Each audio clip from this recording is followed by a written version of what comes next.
오늘 주시는 말씀은 누가복음 2장 22절로 40절입니다. 누가복음 2장 22절로 40절까지입니다.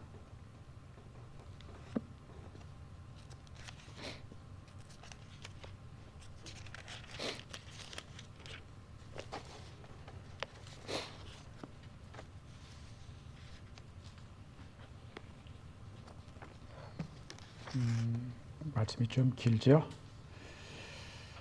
제가 천천히 읽어드릴 테니까 마음으로 눈으로 따라오시길 바랍니다. 모세의 법대로 정결 예식의 날이 참에 아기를 데리고 예루살렘에 올라가니 이는 주의 율법에 쓴 바 첫 해에 처음 난 남자마다 주의 거룩한 자라 하리라 한 대로 아기를 주께 드리고 또 주의 말씀에 말씀하신 대로 산비둘기 한 쌍이나 혹은 어린 집 비둘기로 둘로 제사하려 함이더라. 예루살렘에 시몬이라 하는 사람이 있으니 이 사람은 의롭고 경건하여 이스라엘의 위로를 기다리는 자라. 성령이 그 위에 계시더라. 그가 주의 그리스도를 보기 전에는 죽지 아니하리라 하는 성령의 지시를 받았더니 성령의 감동으로 성전에 들어가매 마침 부모가 율법의 관례대로 행하고자 하여 그 아기 예수를 데리고 오는지라. 시몬이 아기를 안고 하나님을 찬송하여 이르되 주제여 이제는 말씀하신 대로 종을 평안히 놓아 주시는도다. 내 눈이 주의 구원을 보았사오니 이는 만민 앞에 예비하신 것이요 이방을 비추는 빛이요 주의 백성 이스라엘의 영광이니이다 하니 그의 부모가 그에 대한 말들을 놀랍게 여기더라. 시몬이 그들에게 축복하고 그의 어머니 마리아에게 말하여 이르되 보라 이는 이스라엘 중 많은 사람을 패하거나 흥하게 하며 비방을 받는 표적이 되기 위하여 세움을 받았고 또 칼이 내 마음을 찌르듯 하리니 이는 여러 사람의 마음의 생각을 드러내려 함이니라 하더라. 또 아셀 지파 바누엘의 딸 안나라 하는 선지자가 있어 나이가 매우 많았더라. 그가 결혼한 후 7해 동안 남편과 함께 살다가 과부가 되고 84세가 되었더라. 이 사람이 성전을 떠나지 아니하고 주야로 금식하며 기도함으로 섬기더니 마침 이때에 나와서 하나님께 감사하고 예루살렘의 속량을 바라는 모든 사람에게 그에 대하여 말하니라. 주의 율법을 따라 모든 일을 마치고 갈릴리로 돌아가 본 동네 나사렛에 이르니라. 아이가 자라며 강하여지고 지혜가 충만하며 하나님의 은혜가 그의 위에 예수 위에 있더라. 아멘. 오늘은 성탄절 첫 번째 주일이고 24년 마지막 주일입니다. 오늘 한 해의 마지막 주일에 세월은 참 물처럼 흘러가고 시간은 시위를 따른 화살처럼 빠르게 날아간다는 말이 맞다라는 생각을 하게 됩니다. 빠른 세월 속에서 오늘까지 우리의 생명과 건강을 지켜주시고 우리의 교회, 가정, 직장, 사업, 삶을 지켜주신 우리 하나님의 은혜에 감사를 드립니다. 남의 눈에 보이지 않는 곳에서 수고하고 기도하며 희생한 많은 분들의 노력과 땀과 눈물이 있었기에 오늘 마지막 주일까지 은혜롭게 예배할 수 있음이 감사합니다. 우리 교회 모든 성도님들이 주님의 몸된 교회를 위해 수고하고 애쓴 헌신에 감사드리며 하나님의 축복이 있기를 기도합니다. 한 해를 보낼 때 어떻습니까? 아쉬운 마음이 들지요?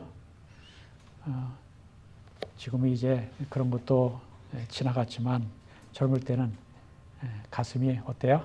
설레기도 하고 그렇습니다. 뭔가 해야 될 일이 할 것이 있다는 생각을 하게 되는 겁니다.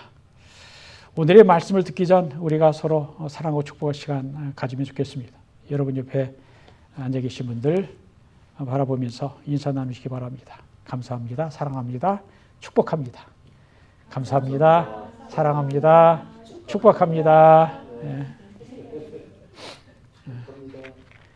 주중이는 빨리 장가가고요. 축복이에요. 축복의 말씀. 주중이 사촌 동생이 다음 달에 결혼해요.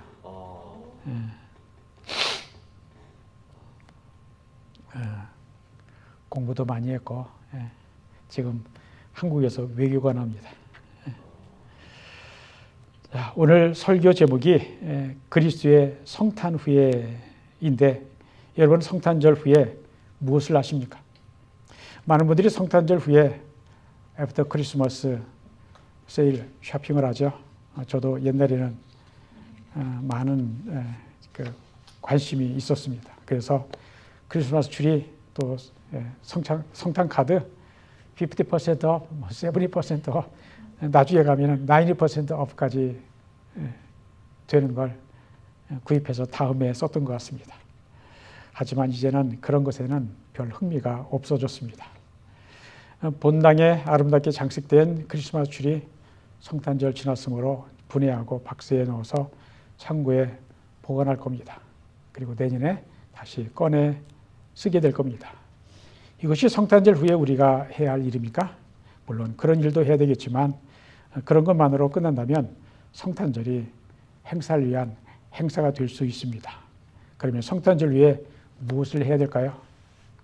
우리가 지난 대림절 보내면서 우리 구주 예수님이 이 어둡고 힘든 세상 문제들을 해결해 주시고 우리 소망이 되어 주시고 이 땅에 평화, 기쁨이 되어 달라고 기도했습니다. 2000년 전 유대 땅 베들레헴의 다윗의 자손 요셉과 정혼한 마리아의 몸을 통해 하나님의 독생자 예수님이 인간이 되어 오셨습니다. 떡집이라고 하는 베들레헴이 떡집이죠. 베들레헴의 지명대로 예수님은 우리를 구원하고 살리려는 생명의 떡으로 오셨습니다. 예수님이 태어나신 지 8일이 되었을 때 요셉과 마리아는 모세의 율법대로 정결 예식을 행하려고 예루살렘에 올라갔습니다. 요셉과 마리아는 가난했으므로 산비둘기 한 쌍이나 집비둘기 둘로 정결 예식을 하려고 했더라고 누가복음 2장 24절은 말씀합니다. 마침 그때 예루살렘 성전에는 시몬이라고 하는 사람이 있었습니다. 그는 의롭고 경건하여 이스라엘의 위로를 기다리고 있었는데 성령이 그와 함께 하셨습니다. 당시 이스라엘은 로마 제국의 식민 지배를 받으며 고통과 신음 중에 있었습니다. 시몬이 기다리던 위로는 무엇이었겠습니까? 이스라엘 향한 하나님의 위로는 메시아를 보내시겠다라는 약속의 예언입니다. 그 메시아 그리스도를 죽기 전에 보기 전에는 시몬이 죽지 아니하리라 하는 그러한 말씀도 받았다라고 하는 거죠. 이스라엘의 위로를 기다리던 이 시몬이 태어난 지 8일이 되어 정결 예식을 위해 성전에 온 아기 예수를 보고 성령의 감동으로 찬송을 합니다. 주제여 이제는 말씀하신 대로 종을 평안히 도와주시는도다. 이제 죽어도 한이 없다는 겁니다. 내 눈이 주의 구원을 보았사오니 이는 만민 앞에 예비하신 것이요 이방을 비추는 빛이요 주의 백성 이스라엘의 영광이니이다.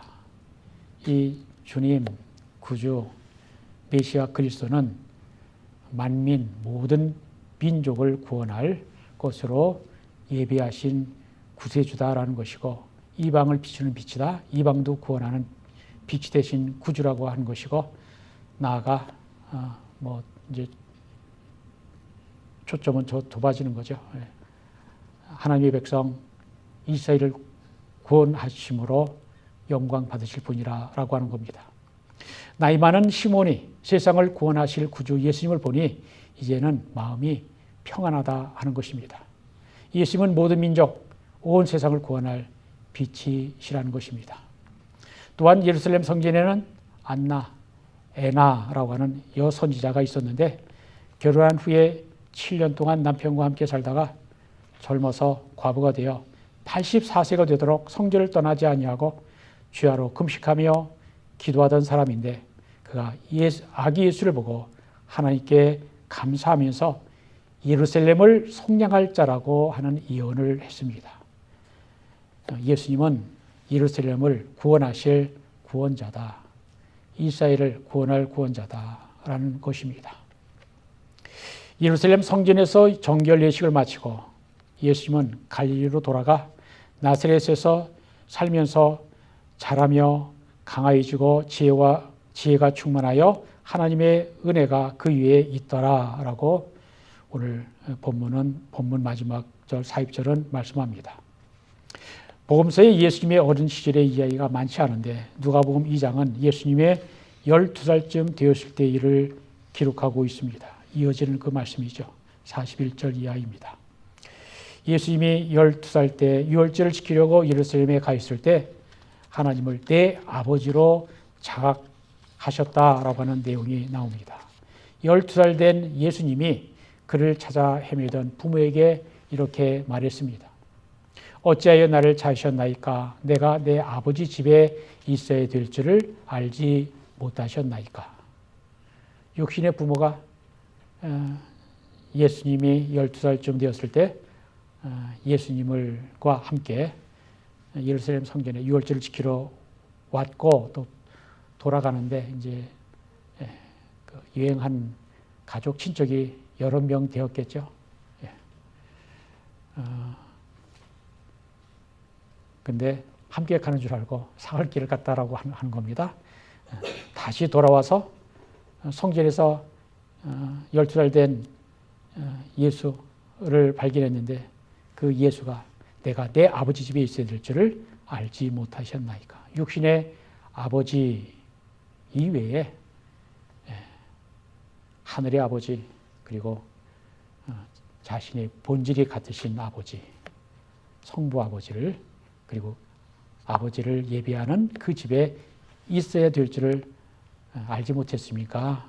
하는 이 말로 마리아와 요셉을 놀라게 했다라고 하는 것이죠. 이런 일이 있은 후에 예수님은 어머니 마리아를 사랑하고 또 효성으로 섬기며 가난한 육신의 아버지 요셉의 목수일을 도우시며 야고보를 비롯한 여러 명의 동생들을 돌보시면서 30년의 세월을 묵묵히 보내셨습니다. 예수님의 동생들이 몇 명인 줄 아세요? 퀴즈입니다. 예? At least six요. 예. 남자 동생이 야고보, 요셉, 시몬, 유다. 마태복음 13장 55절이 나옵니다. 야고보, 제임스, 요셉, 조셉, 시몬, 사이몬, 유다, 주다. 그리고 누이들 그랬으니까 여동생이 적어도 둘이죠. 그러면 적어도 6명이네요.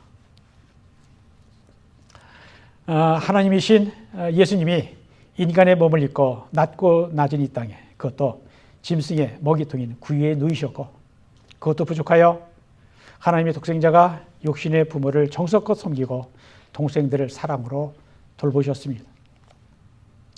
예수님은 아버지 성부 하나님이 맡기신 일을 성실하게 하시면서 하나님의 때를 기다리셨습니다. 하나님의 때는 이제 공생의 사역, 30세가 되어서 구원의 일을 이제 본격적으로 시작하실 그때를 말합니다. 예수님이 30세가 되셨을 때에 아버지 곧 태초로부터 계셨던 성부 하나님께서 자신을 이 땅에 보내신 뜻을 이루시기 위해 공생애를 본격적으로 시작하셨습니다.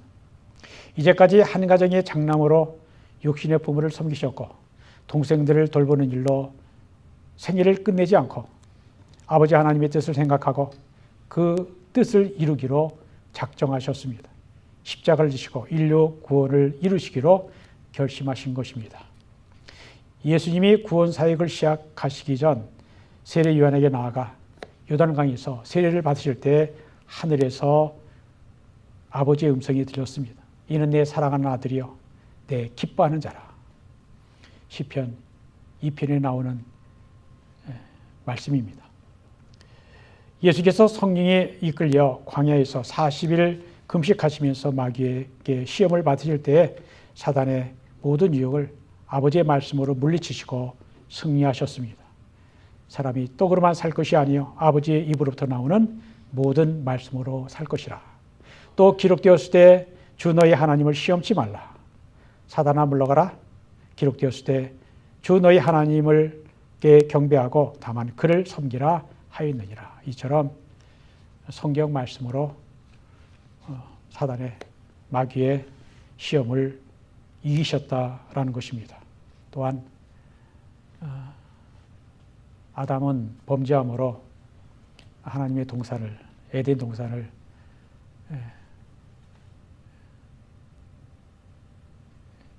엉겅퀴와 가시덤불이 나는 광야가 되게 했지만 예수님은 광야에서 시험을 받으시고 하나님의 나라 이 땅에 임하고 또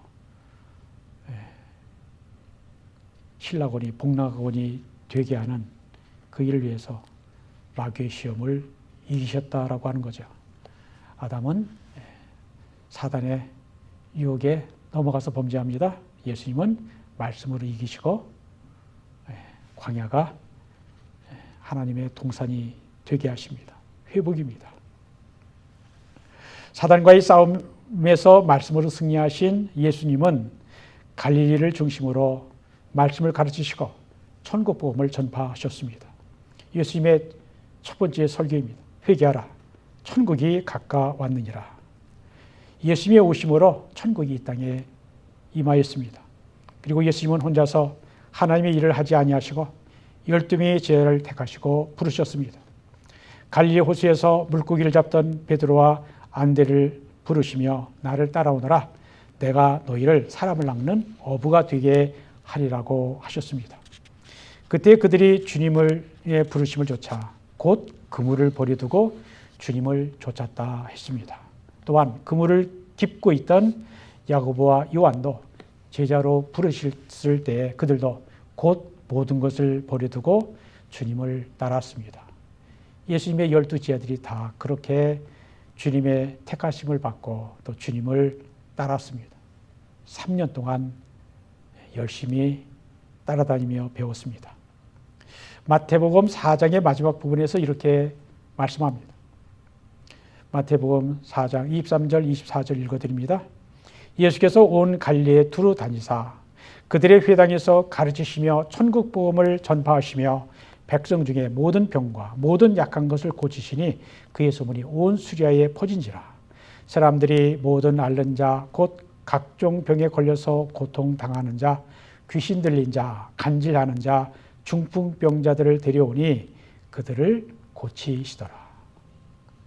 그리고 마태복음 5장에서 7장까지 하나님의 나라 메시아가 다스리는 나라의 새로운 법인 산상수훈을 가르쳐 주셨습니다.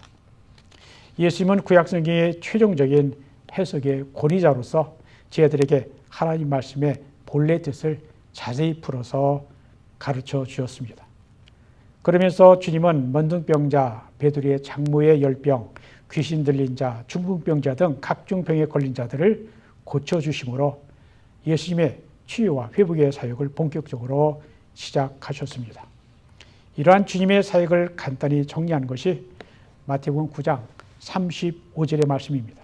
읽어드립니다. 예수께서 모든 도시와 마을에 두루 다니사 그들의 회당에서 가르치시며 천국 복음을 전파하시며 모든 병과 모든 약한 것을 고치시니라. 이것이 바로 예수님의 3대 사역입니다.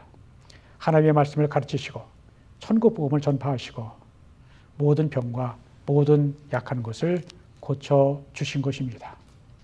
예수님 당시 제대로 된 병원이나 의사가 없었을 때 치료의 하나님이신 예수님께서 안수하시고 기도하시고 말씀하실 때에 즉시 모든 병과 약한 것에서 고침을 받는 해방과 자유를 얻게 되었을 때 사람들이 얼마나 기뻤을까요? 우리 인간의 삶은 고생, 고민, 고통 여러 가지 문제들이 있습니다. 인생의 문제는 크게 네 가지를 알 수 있습니다. 생로병사, 사람이 태어났다가 늙고 병들어 마지막에는 죽는 것입니다. 이것이 모든 인간의 운명입니다. 모든 사람은 이 운명에서 벗어날 수 없습니다. 그런데 예수님은 인생들이 병들어 고통을 당할 때 육신의 질병을 고쳐 주었습니다. 마태복음 9장 36절에 무리를 보시고 불쌍히 여기시니 이는 그들이 목자 없는 양과 같이 고생하며 기진함이라 라고 했습니다. 예수께서 목자 없는 양처럼 방황하는 인생들에게 친히 목자가 되어주셔서 여러 가지 고통 가운데 있는 백성들을 구원해 주셨다라는 것입니다. 예수님은 따르는 무리들의 모든 약한 것들과 질병을 고쳐 주셨습니다. 눈먼 자를 다시 보게 하시고 귀 먹은 자를 듣게 하시고 절름발이들을 온전히 걷게 하시고 문둥병자들을 고쳐 주셨습니다. 38년 된 혈루병자를 고쳐 주셨습니다. 그리고 죽은 지 나흘이나 된 나사로를 다시 살리셨습니다. 예수님은 의사 수천 수만을 합쳐놓은 것보다 더 큰 능력을 베풀어 주셨습니다.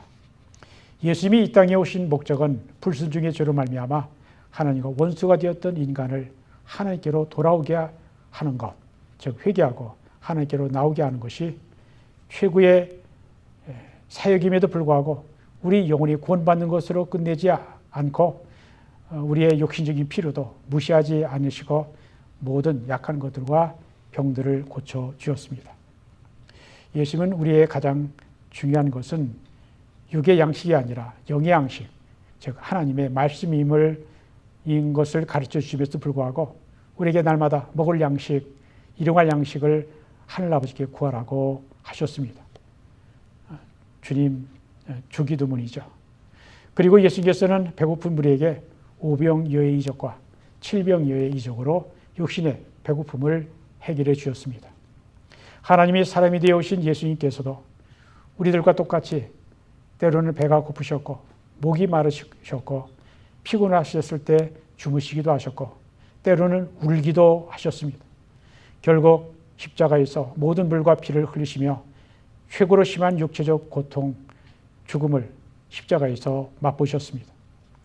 예수님은 우리 인간 육신의 고통과 연약함을 모두 체험하셨습니다.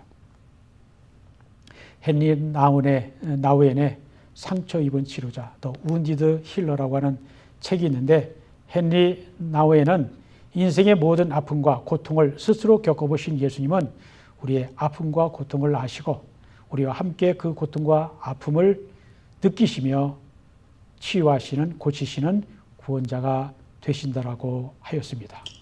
예수님이 사람들부터 버림을 받고 매맞고 상처를 입으셨기에 세상에서 버림받고 상처 입은 우리를 도우시고 구원하실 수 있는 것입니다. 히브리서 4장 15절을 말씀합니다. 우리에 있는 대제사장은 우리의 연약함을 동정하지 못하실 이가 아니요 모든 일에 우리와 똑같이 시험을 받으신 이로되 죄는 없으시니라. 이게 동정하는 개역개정은 개역성경에는 체휼이라 했습니다. 몸으로 겪는다라고 하는 거죠. 체휼입니다. 휼자 어떻게 쓰는지 아세요? 마음 변해. 몰라요? 그죠? 한번 찾아보셔요.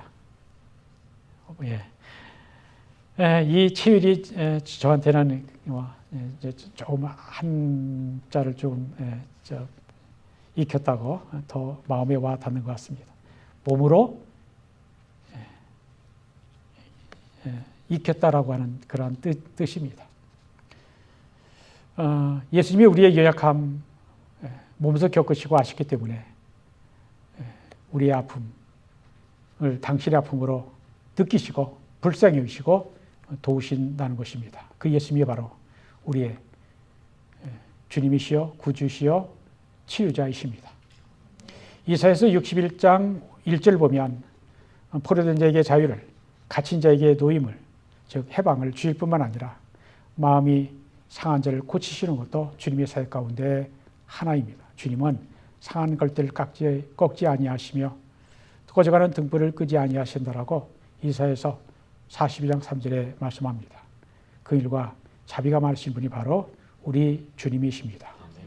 예수님은 우리의 육신적 필요와 요구를 아시고 들어주셨습니다. 그런데 문제는 우리 육신의 문제가 해결되었다고 우리의 궁극적인 문제가 해결되는 것은 아닌 것입니다.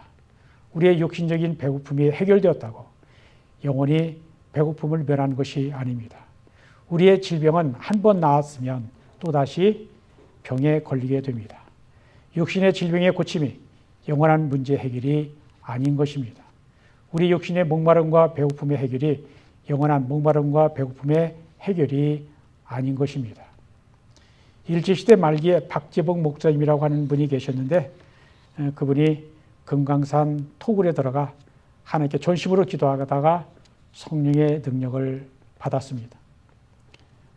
가을에 낙엽이 수북이 쌓인 토굴에 앉아서 기도하는데 뭔가 다리 밑에서 꿈틀하는 것이 느껴졌고 알고 보니 큰 뱀 위에서 앉아서 기도하다가 병 고치는 신유의 은사를 받아 가난 때문에 병원에 가지 못한 병든 사람들 위에 손을 얹으면 병자가 나았고 절름발이가 일어났으며 술 귀신에 몰아내는 기도를 하면 아내를 주먹으로 때리는 술 주정뱅이가 정신이 온전하게 되는 일이 일어났다고 합니다.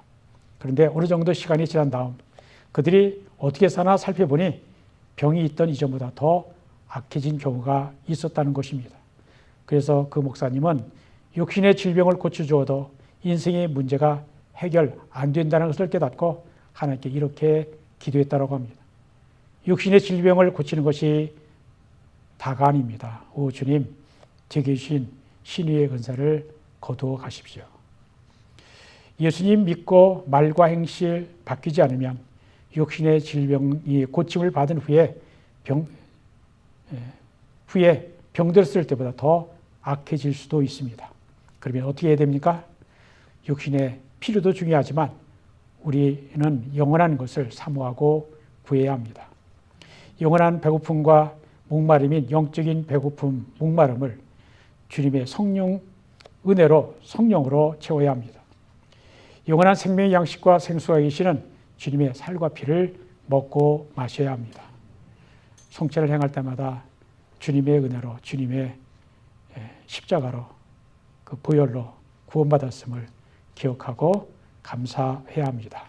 우리가 주님의 은혜와 사랑을 먹고 마시며 주님과 함께 동행하며 살아야 합니다. 요한계시록 3장 20절에 주님이 이렇게 말씀하십니다. 볼지어다 내가 문 밖에 서서 두드리노니 누구든지 내 음성을 듣고 문을 열면 내가 그에게로 들어가 그로 더불어 먹고 그는 나로 더불어 먹으리라. 주님이 문 밖에 서 계시다는 것, 그리고 문을 두드리신다는 것, 이것은 우리 마음 문을 두드리시는 것을 의미합니다. 그런데 밖에서는 결코 열 수 없는, 밖에 고리가 없는 문을 두드리고 계신다는 것입니다. 이것은 주님이 우리의 마음 문을 두드리실 때 우리가 우리의 마음 문을 열지 않으면 주님이 우리 마음 안으로 들어오실 수가 없는 것입니다. 우리가 우리의 마음 문을 열어드리지 않으면 주님이 억지로 우리의 마음을 열고 들어오지 않으십니다.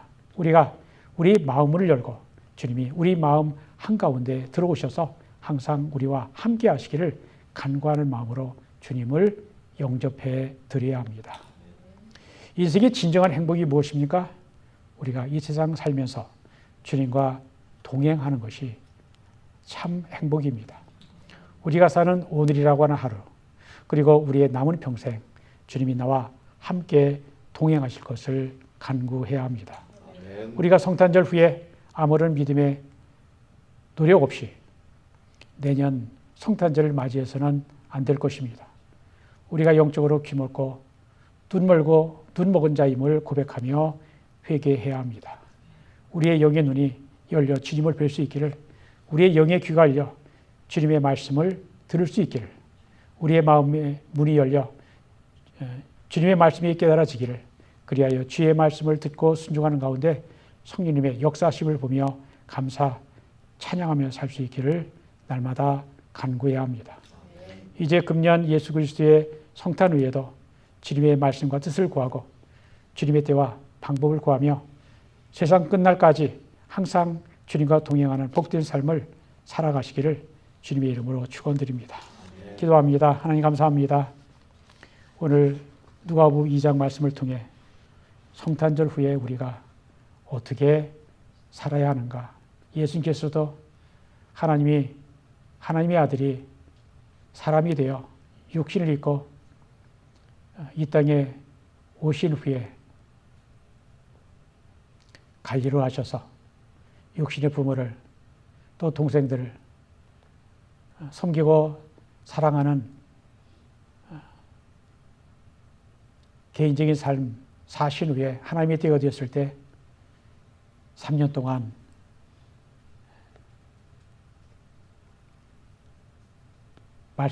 하나님 말씀 가르치시고 천국 복음 전파하시고 모든 약한 것과 질병들을 고치시며 또 제자들을 부르셔서 제자들에게 또한 하나님 말씀을 가르치시고 전도를 또 가르치시며 훈련하시며 제자들을 양육하신 것은 예수님이 누구이시며 예수님의 뜻이 무엇인가를 가르쳐 주시기 위함인 줄 믿습니다.